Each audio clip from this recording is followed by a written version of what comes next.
السلام علیکم ورحمۃ اللہ وبرکاتہ۔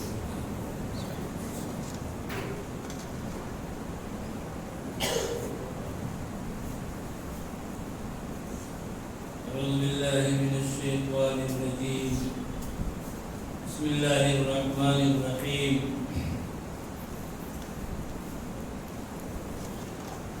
یا ایھا الذین آمنوا انفقوا مما رزقناکم من قبل ان یأتی یوم لا بیع فیہ ولا خلة ولا شفاعۃ والکافرون هم الظالمون۔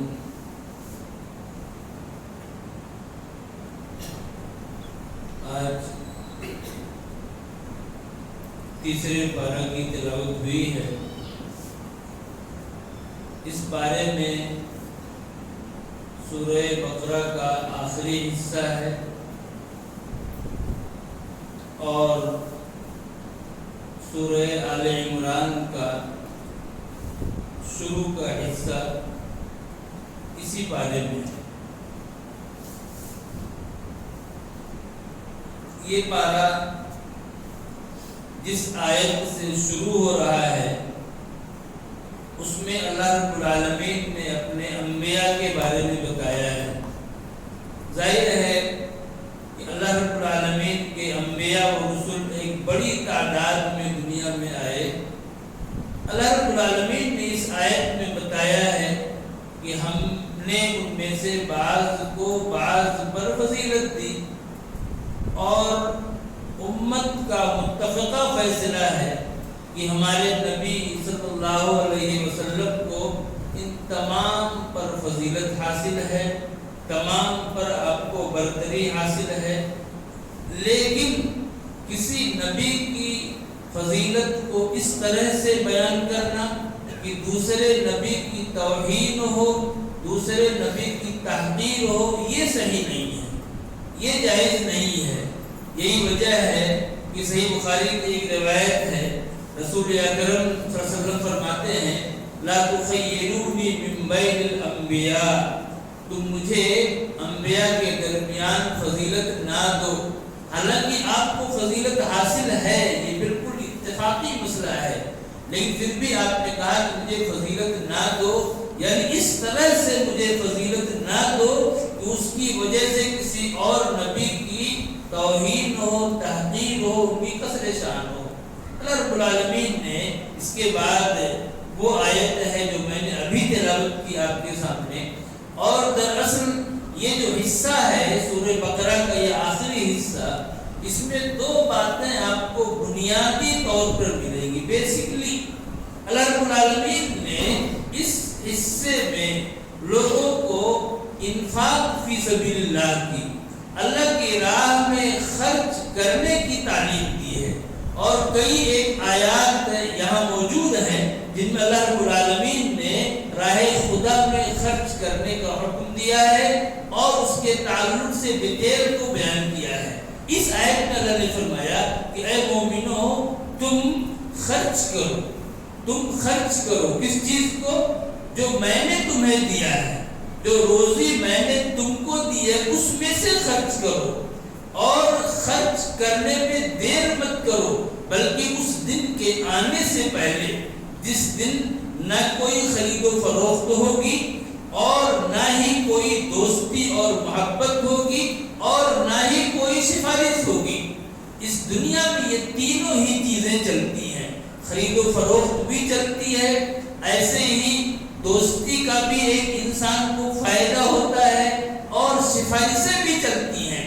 ایک انسان نے بڑے سے بڑا جرم کر لیا ہو اور اس جرم کی وجہ سے بڑی سزا اس کو ہونے والی ہو، لیکن اوپر سے سفارش آ جائے تو وہ اس سے بچ جاتا ہے۔ لیکن قیامت کے دن ایسا کچھ نہیں ہوگا، کسی بھی طرح کی کوئی سفارش سے، یعنی اللہ کی مرضی کے بغیر، اس کی رضامندی کے بغیر کوئی بھی سفارش نہیں کر پائے گا۔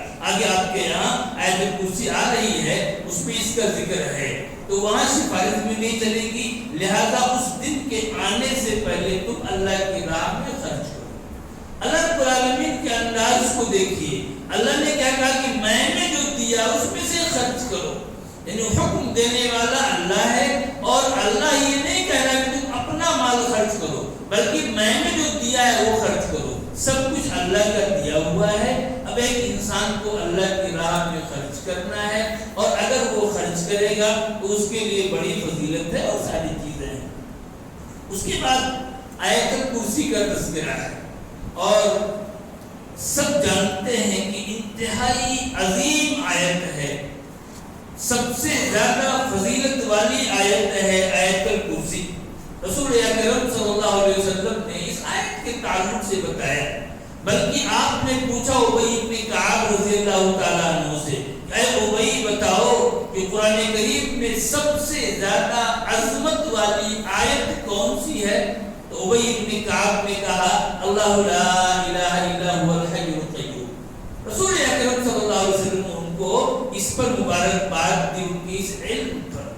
یہ قرآن کریم کی سب سے عظمت والی آیت ہے اور اس کی بڑی فضیلت ہے۔ ایک حدیث آتی ہے کہ اگر ایک انسان پابندی کے ساتھ فرض نمازوں کے بعد پابندی کے ساتھ اس آیت کو پڑھتا رہے تو اس کے درمیان اور جنت میں داخلے کے درمیان موت ہی حائل ہے، بیچ میں کوئی اور چیز رکاوٹ نہیں ہے۔ یہ اس کی فضیلت ہے۔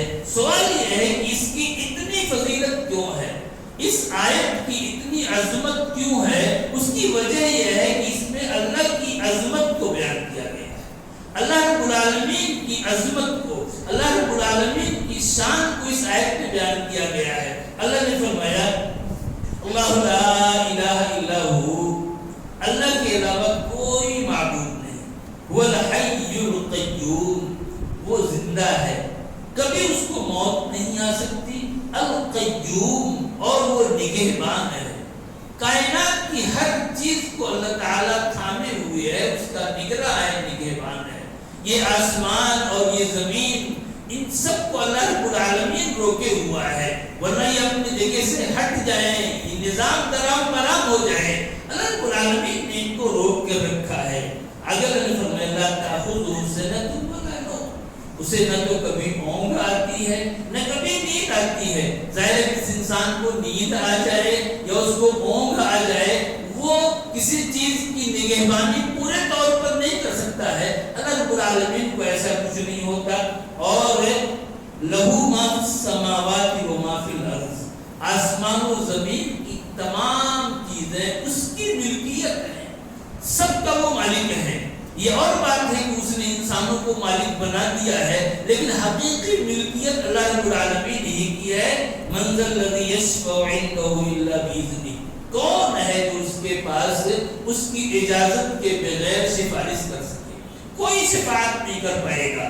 انبیاء کرام بھی اس کی اجازت کے بغیر شفاعت نہیں کر پائیں گے۔ ہمارے نبی اکرم صلی اللہ علیہ وسلم بھی میدان محشر میں جب آپ سفارش کے لیے اٹھیں گے تو ڈائریکٹ سفارش نہیں کریں گے، بلکہ پہلے جا کر کے اپنے رب کے سامنے سجدے میں پڑ جائیں گے، اور جب اللہ رب العالمین کا یہ آرڈر، یہ حکم ہوگا اے محمد اپنے سر کو اٹھائیے، آپ مانگیے آپ کو دیا جائے گا، آپ سفارش کیجئے سفارش قبول کی جائے گی، تب آپ سفارش کریں۔ ایسے اور انبیاء کرام ہیں یا اور دوسرے لوگ ہیں، اللہ کی اجازت کے بغیر سفارش نہیں ہوگی، اور جن لوگوں کے بارے میں سفارش کی اجازت دی جائے گی انہی کے بارے میں سفارش کریں گے۔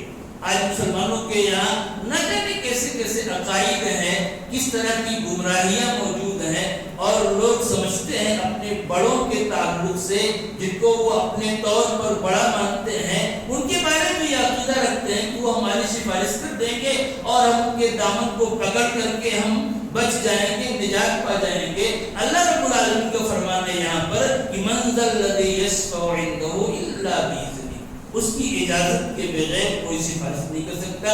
یعلم ما بین ایدیہم وما خلفہم، لوگوں کے سامنے جو کچھ ہے، ان کے پیچھے جو کچھ ہے، یعنی جو ہو چکا ہے اور جو آنے والا ہے، ان تمام کو اللہ جانتا ہے۔ ولا یحیطون بشیء من علمہ، اور لوگ اللہ رب العالمین کی کسی بھی چیز کا احاطہ نہیں کر سکتے۔ الا بما شاء وسع کرسیہ السماوات والارض، اللہ کی کرسی